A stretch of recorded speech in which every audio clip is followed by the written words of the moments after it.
Well, it's my first day out and about exploring Mali. Literally just left the hotel, which is behind this football pitch. So yeah, first impressions from yesterday was like I'm in the local part, definitely not the tourist part. It's really built up. It's a little city. Well, I suppose it's the capital of Maldives, isn't it? So I guess that's what you'd expect. But yeah, I want to try and get, well, have a little explore of Mali, because that's where I'm going to be staying for the 2 days. And see what the beaches are like. I don't think Mali is known for its like paradise islands and lovely beaches and stuff. But apparently there's a beach this way. The only issue is I don't have a phone. My SIM card doesn't work. So yeah, could get lost without that, and I'm not going to be able to map certain things. So I'm just going to aimlessly wander, I think, and hope I come across something that's interesting, to be honest. Oh, so we just met a lovely father and daughter that are from the Maldives. So one thing I think happens here is there's probably not as many tourists in Mali as compared to the Paradise Islands. So like they was just following me and ended up wanting to chat, see where I'm from. But it's like good to get an insight into the local life of Maldives. So apparently Mali, it's only I think 2 kilometers, the whole size of the island. Yeah, he was saying 500,000 people live on this island because this is the only way you can get education, hospitals, dental work, all that sort of stuff. So this is where the majority of the locals stay. So he was saying that it's the second most populated country, I think, after... Hello! It's the second most populated country after Hong Kong, which is an interesting fact to learn. Anyway, he was telling me about what beaches to go to, what islands to go to. So I'm gonna have a wander around to some of the ferry stations. Apparently Friday is like their day off, so I don't know if much is open today. It's their day of prayer. And the other thing he wanted me to mention was climate change being a big problem in the Maldives. He's quite worried that like obviously his country and the surrounding islands won't exist in 50 years just because of the pollution. And I did try to get himself and his daughter on the video, but again I think that's frowned upon over here. So he wasn't too keen. He says he works for the government in customs, and if people see him on a video in the Maldives, because it's such a small island, it's a bit frowned upon. It's not seen as a proper profession. Yeah, I thought that was a shame, but they were, yeah, he was called Garsim and his daughter was called Sarah. Lovely little girl. She wants to go to Las Vegas, so she watches some YouTubers and that's where she wants to go when she's older. Yeah, so I'm just going to carry on having a wander around. I hope I don't get too lost, because like I say, my phone's not working, I've not got internet connection. The father also actually said he would take me out for dinner, and it was on him this evening, so we'll see if that comes off or not. But yeah, for now I'm just going to keep wandering around Mali. See if I can find a nicer beach to chill out at. But he did mention there was a ferry actually, that I could jump on the ferry and go to a local island, which is only sort of 3 whatever Maldives money is. So I think that probably works out at like £1. So yeah, I'll see what I can find, but I'll just go for a wander. Oh, that's another thing I've just remembered. Garsim was saying that the rent in Mali of Maldives is super expensive because it is so built up and it's so densely populated, that his rent for a really small apartment is $1,000 a month. They coined the phrase that it's New York, but without the facilities, which is just mad, because sometimes you would think that it's obviously a cheaper way of living out here, but maybe not. And Sarah also said when I took my glasses off to talk to him, that I look much cooler with them on. So yeah, very honest review from little Sarah. Might keep the glasses on for the rest of the trip.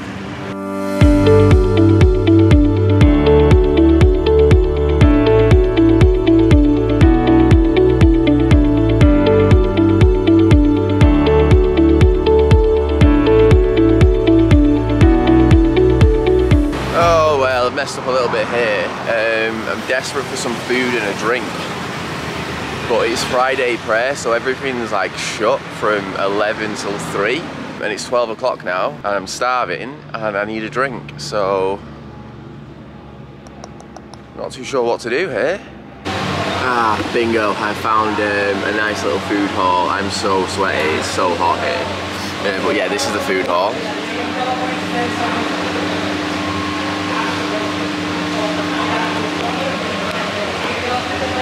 There's a range of cafes here. I'm not too sure how the price works yet. They do converting it, but again, I've got no internet, so yeah, I doubt it will be that expensive. I've gone for the chicken shish kebab. We'll see if it's nicer than last night's food. You know what? That food was actually all right, to be fair. It was like chicken skewers and fries. I don't know what the chicken was cooked in because the sauce was like thick black, but it was nice enough. Probably the best food I've had here so far. And also, I think this is the ferry terminal for tomorrow. I think that's the one that will take me to the island of Villingili, I think. I'll ask now, actually. Excuse me, does this go to Villingili? How often does it like come back? 10 minutes, every 10 minutes it goes there and comes back every 10 minutes. Oh, perfect. How much is it for a ticket? 3.25. 325 or 25? But now closed. Closed? When do you open? 1:20. 20 minutes? 1:20. I'll come back. Yeah, so it actually runs every 10 minutes, goes there and back. So I might as well just go today. It's 1 o'clock. Might as well just go for a few hours. Got no bags on me. See what it's like, chill out there, and then make my way back, because otherwise I'll just be walking around Mali anyway. And I think prayer has just finished. Look how mad it's getting. That must be probably the main mosque here, to be fair. But yeah, I'm gonna head over there and chill on the beach. Hopefully it's a nice one. Honestly, it's so weird here. People just like pull the scooters up next to me, stare at me, don't say anything, then drive off. Yeah, strange. But anyway, this is the island that I'm heading over to, which isn't far at all and looks like it has nice beaches. But look at the sea.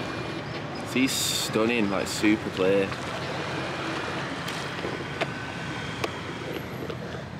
So yeah, I've not actually got a towel, but I've got these shorts on, which they'll just dry off, won't they? I imagine. So yeah, I'm gonna get myself over there.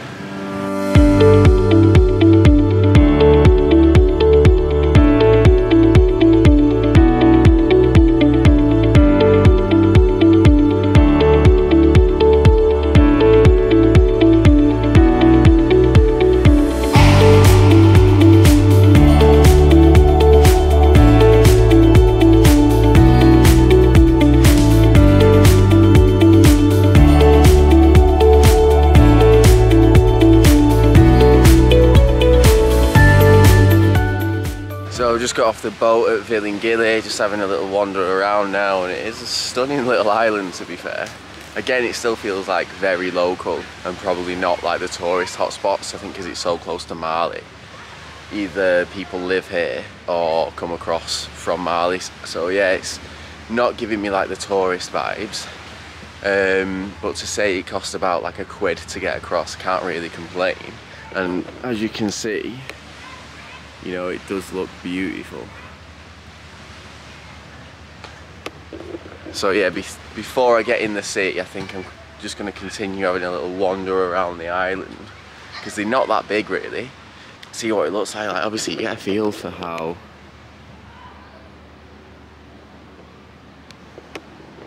sort of raw it is. I don't know if that's a house or not.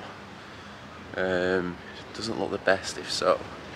But yeah, I'm gonna have a little wander around, see what the other side is saying and what the other beaches are like. And then yeah, I think I'll decide where to have a little dip. There's a lot of really derelict buildings here as well. Like, I don't know what's happened to them. Like, look at this.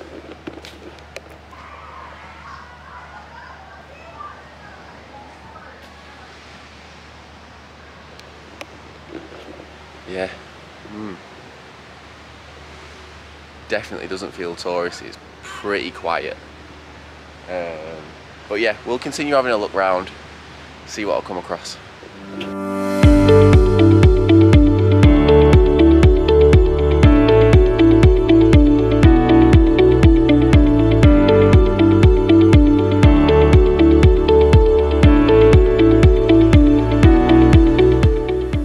So I've just had a dip in the sea, which was lovely, absolutely stunning sea. It's crystal clear, the water. It wasn't too keen of the jellyfish though. Spotted a little jellyfish in there, which, yeah, not a fan of. Like if they touch you, like, I don't know how bad the damage is, so I wanted to stay away from that. But this is the view I've got right now. This, absolutely stunning. I'm sat on like half a bench because there's no seats. I've not got a towel, so I can't really lie down.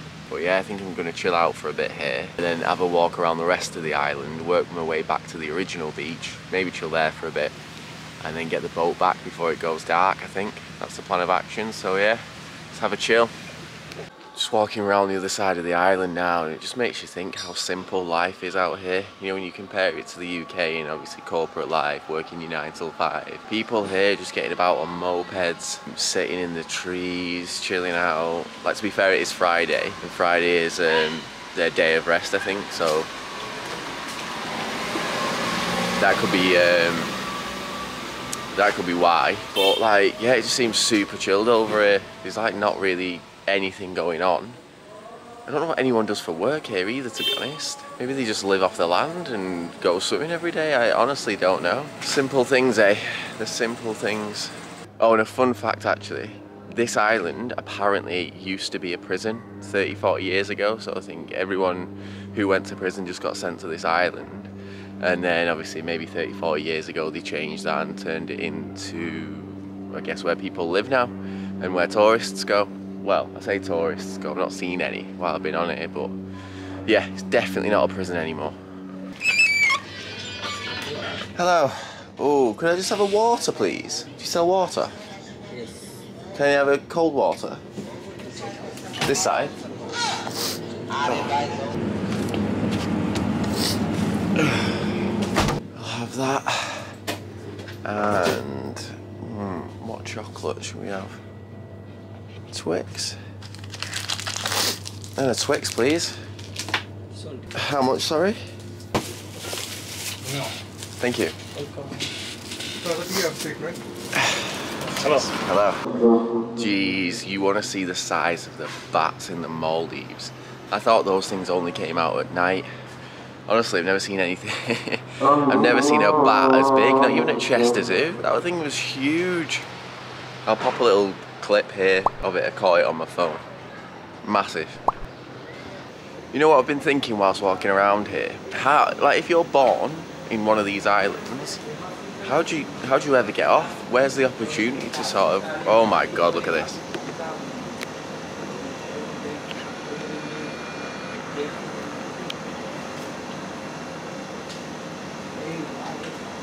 Wow.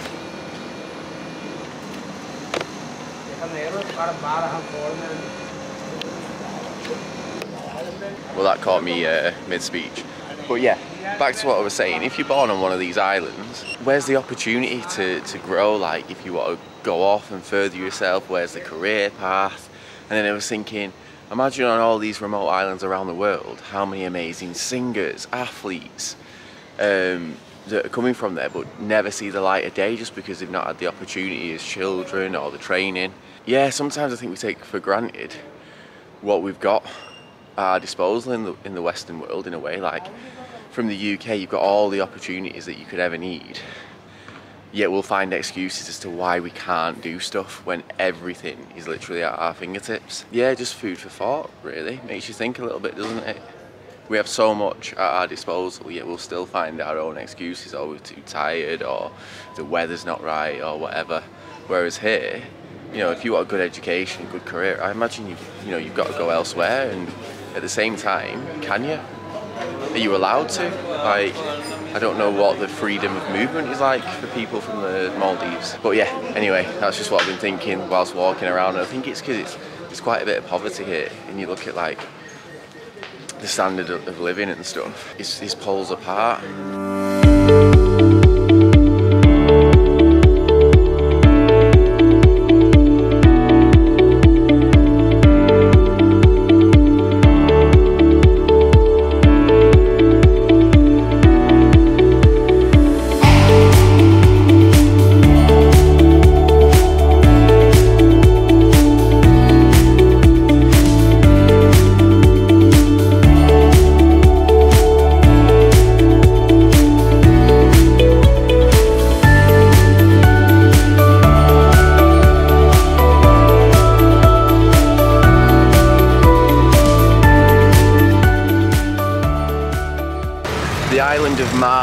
that small that I've just been able to do a full lap, like an entire lap of the island, which is probably about 2-3 kilometers, maybe.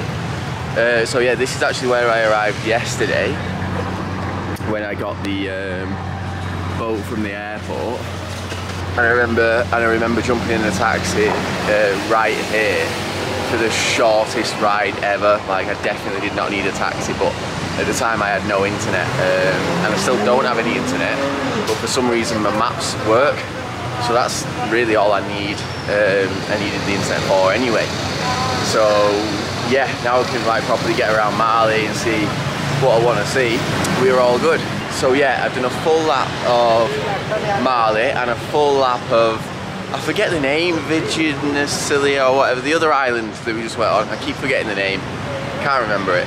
But I did a full lap of that island, a full lap of this island, and these are like some of the biggest islands in the Maldives, which is mad. Especially Mali, that's the most heavily populated island of them all anyway. So yeah, I don't really know what to do with the rest of the day, and I don't really know what to do with tomorrow. I think I might just head back to the island that I came from and just sunbathe, because I've pretty much done everything and seen everything. It's tiny. If I knew what I knew now, I would have booked my flight to Thailand for tomorrow. But yeah, you live and you learn, eh? I think plan of action for the rest of the evening is just go grab some food and then probably head back to the hotel and chill out. Unless I can find something else to do around here. I don't know. We'll see. So I've just had tea now, finished that off, went to a place called the Deck View. So yeah, it was nice enough. They absolutely cake chicken in loads of sauce though. As for first impressions of Mali, I take back what I said yesterday. I feel like it's alright, it seems safe enough. Don't get me wrong, it's super busy. Everyone's getting about on mopeds and stuff. But you know, it's getting darker now and I still feel quite safe in and around the area. So my plan's probably to go to the hotel now, jump on the Wi-Fi, catch up on a few things, and then I'll probably head back out this evening. So I think I forgot to tell you, but I've actually got a room upgrade today. So I think it is ever so slightly bigger. Bathroom looks the same. And the only other difference is we have, you can't really see there, but a street view or a city view which looks out onto an empty football pitch. So yeah, it's actually not that much different really, but I couldn't have the same room as I had yesterday when booking, apparently. So yeah, got a little bit of a better one.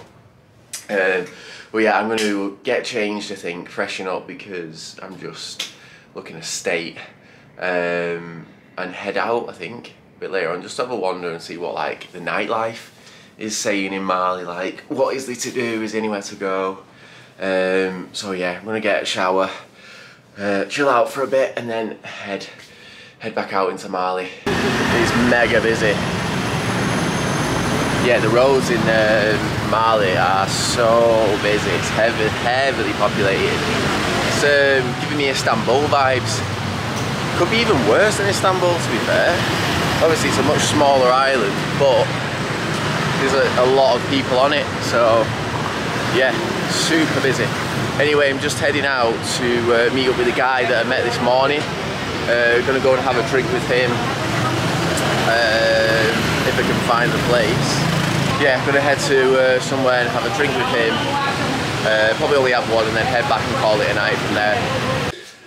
So I've just got back from having lunch with Gazim, I think that's how you pronounce it, who was the guy I met earlier today. He offered to take me out for dinner, which was lovely, so we just went, grabbed a little something to eat and had a few drinks. And he told me some incredible stories about his life, the Maldives. Unfortunately, I couldn't capture any of it on camera because he's really uncomfortable about being on camera for some reason. Well, I think he's scared of anyone seeing him on it. He did mention that a few years back he met a journalist from Australia, and he told him about the problems in Maldives, the dictatorship that goes on, the way the government's run, how the police are sort of involved with gangs, etc. And after that report got published, he had to go into hiding because the police obviously wanted to speak to him about the report that went out there. But yeah, he told me some crazy stories. One that like sticks in my mind is the he has a love for British people because his mother used to live on, I can't remember which island, but there was only like 200 people that live on this island, and obviously there's no healthcare on them, etc. And she got really ill, so his granddad took his mum. This is way back when I think the British Army were in control of some of the islands. I'll actually lean back actually. So yeah, he took her on a boat to the British, where the British RAF were based. And it took 6 days to get his mum to the island, and at the time the British Army were turning people away. There's no room for sick people, their hospital was full, and the granddad shown his mum, who was like lifeless by this point, to this British guy, and he was like, okay, we'll take her in and look after her. And they brought her back to full health, so he kind of always thinks that without the help of the British, he wouldn't be here today, because his mum wouldn't have made it through that period. So yeah, it's mad. Like when you're on your travels, you sort of come across these incredible stories that you just take for granted back in the UK. You know, we have it like super easy. We've got the hospitals, we've got the NHS, we've got sort of every facility that we need really. And yet you come to these islands and they've got, you know, nothing: education, dental care, hospitals. Like they have to travel or get boats for days at a time if they're in need. So yeah, it puts things into perspective. The other thing I asked, because when I went over to the other island today, I asked about jobs, because like, I don't understand what people do for work. And he kind of just said like, the majority of people on those islands don't. Like if you want to work, the young people will leave and go to either the mainland of Mali to get a job, or they'll work on the resorts. But if you choose to stay on the islands that aren't sort of populated by tourists, you don't really work. You get up in the morning, you go to the beach, you go fishing, you catch the fish, you cook the fish, you eat the fish, and then you repeat it of the evening. You know, the afternoon you'll just play football with your friends, and in the evening you'll go for a swim, and you just sort of repeat that life, which is mad, because it kind of does get you thinking about like the corporate life, the rat race that we live in the UK, compared to these guys that are just living life so simple. Do you know what I mean? There's no worries, there's no like stress. You just sort of get up, chill out, sunbathe, catch your food, cook it, eat it, and repeat. So it's yeah, a completely different way of living around here if you're obviously not on the tourist islands or working on the mainland. And the other like mad thing as well is like, he says some of those local islands don't even have access to fresh water, so they have to get a boat to another island that can supply the water, and then they take it back to the island. You just think, what a crazy world to live in, especially if you're born into that. Like you'll know, you know, no different.